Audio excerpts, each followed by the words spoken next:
వాడు లోపలే ఉన్నాడని చెప్పవా? అమ్మా, నేను రూమ్కి వెళ్ళి చదువుతాను. కరెక్ట్ గా పెళ్ళి ఉంటే ఈ పాటికి నీ పిల్లలు కార్టూన్ చూసేవాళ్ళు. ఇవ్వరా రిమోట్ ని. ఈడు చూస్తున్నాడు కార్టూన్.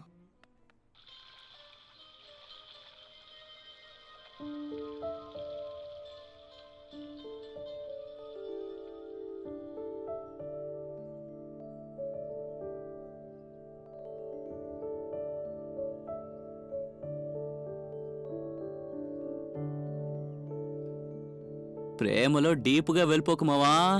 జారి పడ్డావనుకో తర్వాత ఎవ్వడు నిన్ను కాపాడలేడు. రే, అది నేను చూసుకుంటాను. నేను గన్ అయితే తను లోడెడ్ గన్ రా.